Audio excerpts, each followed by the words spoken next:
Mũrũgamĩrĩri wa mbajeti ya bururi Margaret Nyakang'o ekinyirie mbere ya kamĩtĩ ya bunge ĩgiĩ gũthikĩrĩria mateta ma mũingĩ megiĩ ũhũthĩri wa kĩgĩna kĩa mũingĩ. Kũrũmĩrĩra irũa rĩa Stephen Mutoro akĩenda atarĩrie kĩrĩa gĩatũmire ahĩtũkie kurekererio gwa kĩgĩna kĩa mũingĩ mbere ya kũhĩtũkio nĩ bunge ya bururi.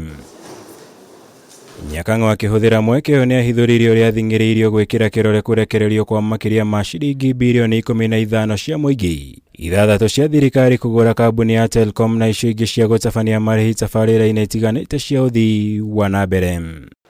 And the reason extended by the National Treasury was that it was to cater for the exit of Helios investment in Telcom Kenya Limited.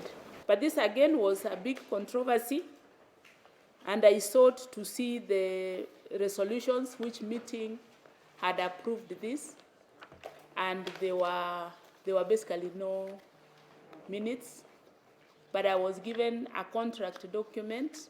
Kũringana na wĩira ũrĩa atemanirie mbere ya kamĩtĩ ĩno, Nyakang'o atarĩirie ũrĩa warĩ minista wa kĩgĩna bũrũri-inĩ kuria niahithuritie kũhĩtũkia kĩgĩna gĩkĩ. Ona thengia wa gũkorwo gĩtahĩtũkĩtio nĩ bunge ya bũrũri kũrĩa mwĩrire eterere kũhũrĩrwo thimũ nĩ ũrĩa warĩ President Uhuru Kenyatta agĩkorwo nĩ angĩang'athirie kũhĩtũkia kĩgĩna gĩkĩ. That office was created to stop all the nonsense that was going on in Treasury. So your question is pertinent.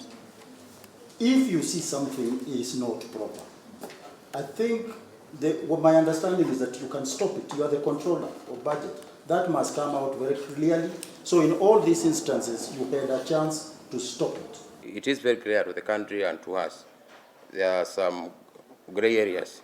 There are some gaps which are being exploited, and some end up having you put under pressure to approve for something you honestly feel you should not have approved. From where I sit, I have to use a lot of discretion, and I'm also human. When I'm under threat, I have to self-preserve, like you have seen. So you cannot say that if I see this, it's a black and white yes or it is a no. There are so many things that you will weigh before then you arrive at that final decision. Nyakang'o ningĩ nĩ akĩrĩire nganja mũigana wa ciringi birioni 27 iria ciahĩtũkirio ta marĩhi ma gũbacĩrĩra thogora wa mũtu bũrũri-inĩ. Akiuga nĩ ibatiĩ gũtabanĩrio ũthuthuria kuona watho ndwarũmĩrĩirwo wega, akiuga ministry ya kĩgĩna ĩkoretwo na mũtugo wa gwĩka maũndũ mũgarũ na watho, kuona nginya nĩ ĩthondekaga bajeti ona bũrũri ũtarĩ na mbeca cia gũkinyanĩria bajeti ĩyo. No, I did not have questions on the maize flour subsidy because on the face of it, it appeared like a noble idea. Everybody could see that the prices of maize flour had gone up, so we were all hoping that the prices would go down, although we never really saw the cheap flour. I don't know where it was, but that's not something I can verify. Igũrũ rĩa maya, Nyakang'o rĩu arenda kũmbwo watho wa gũthaitĩra wabici yake kumana na kũingĩrĩrwo ta ũrĩa akoretwo arĩ mũtugo. Ũndũ ũmwe na wa gũthaitĩra kungumio gwa kĩgĩna kĩa mũingĩ, akiuga tabarĩra imwe ta cia mbirarũ ihũthĩkaga na ungumania ũyũ tondũ itithũrimagwo.